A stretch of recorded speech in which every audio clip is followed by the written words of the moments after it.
I'd like to show you an extraordinary visual phenomenon. I hope this can be conveyed in a video because it is certainly quite striking in person. You're looking at a three-dimensional wire sculpture consisting of 5 wire cubes attached to a straight rod behind them. And 40 years ago, in 1973 or thereabouts, this very same object was leaning against a wall, just as it is now, and I happened to glance over at it. And when doing so, I must have moved from side to side. I don't know if there was any particular reason why I did so. And all of a sudden, I saw something which completely blew my mind. And that's what I would hope I can replicate in this video for you. So let's get a little closer here. And okay, focus here on the middle of these 3 cubes now. Those of you who have some acquaintance with psychology will recognize that as a Necker cube, although this is unusual because it is a 3-dimensional Necker cube. The traditional Necker cube is a 2-dimensional drawing of a cube, just an outline like this. And it has psychological interest because in your visual experience when looking at that drawing, you can undergo a what is known as a gestalt shift, where the cube appears to reverse. That's to say, what sometimes appears as the front side of the square will at other times appear as the back side of the square, and vice versa.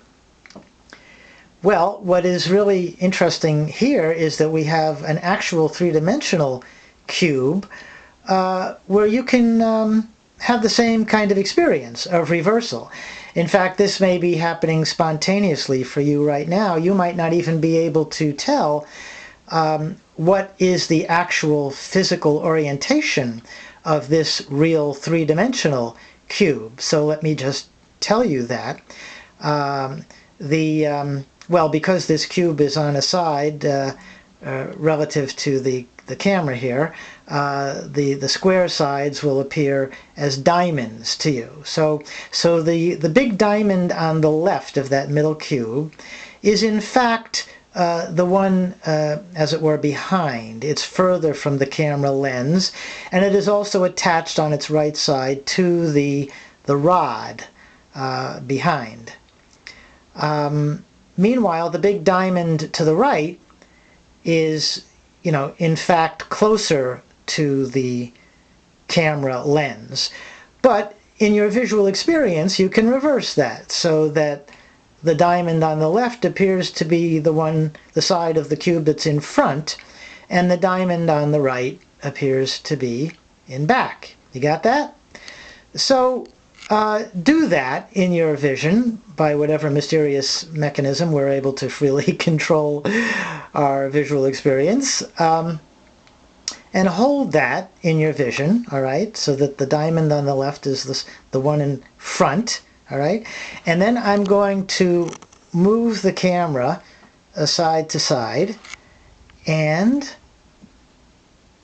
if your experience watching this video is anything like my experiencing watching this in actual physical proximity to this 3-dimensional object, you will have an amazing experience. It's right out of the Twilight Zone.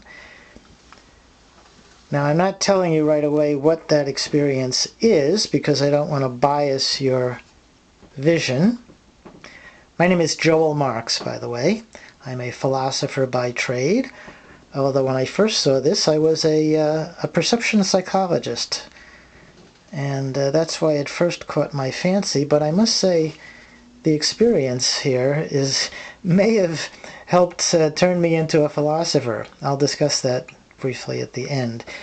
Okay, now spoiler alert. I'm going to tell you what it is I've been hoping you would see. Because, you know, there are all sorts of things going on there in your vision, and maybe you don't know which I'm referring to, and maybe you're just not able to experience it by watching this video. But what I see when I'm able to hold that reversal of the cube in my vision and then move from side to side like this, I see, as it were, a rotating cube.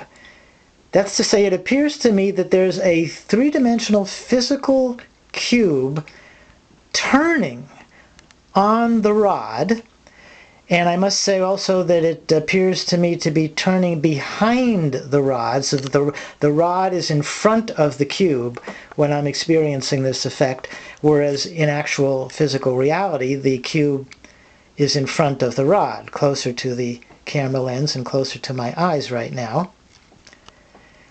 And it is so striking and so compelling that probably, you know, what startled me when I first saw this 40 years ago was that I probably thought, you know, there was something actually moving out there, which made no sense because I knew it was a static wire cube and a static, you know, sculpture. Then, you know, quickly enough, I realized that it was a visual illusion. But even as a visual illusion, it is astonishing because it is so vivid, so lifelike. You know, it really does seem to be a physical cube that is physically rotating in space. And also, by the way, I sometimes you can get more than one cube on this sculpture, you know, rotating at the same time. And again, I don't know how you are experiencing this as you watch this video. Maybe you're seeing all three of these cubes rotating, or maybe none of them, or one or two of them. You know, it can be any of those possibilities. But what is so striking, philosophically speaking, is that here you are now knowing that you're experiencing an illusion, so that the rotating cube is, as it were, in your mind, and yet that rotating cube looks to be connected to the same rod to which the other non-rotating cubes are connected, and which you would normally assume are out there in physical reality in front of you. So how can something that's in your mind be connected to something that's not in your mind? In other words, it makes you wonder whether perhaps everything is in your mind, and that this whole idea of perceiving an external physical world is an illusion as well. Well, you know, that line of thinking has occurred to many people, not as a result of this illusion, because I don't know if anybody else has ever seen this illusion, but that's a very popular way of thinking about things in philosophy, and philosophers have puzzled about it, you know, for many years, and probably forever will continue to. But I'll leave it at that, because, you know, that's a whole lifetime. For the last 40 years I've been thinking about it, and there's no end in sight. But first and foremost, I want you to experience the illusion itself. And if you can't do it with this video, well, then just go find yourself a wire cube or some other similar type of, but real physical three-dimensional cube. I actually have a large three-dimensional cube in my backyard, made of plastic tubing. It's just something I saw by the side of the road one day, and I grabbed it and, you know, brought it home.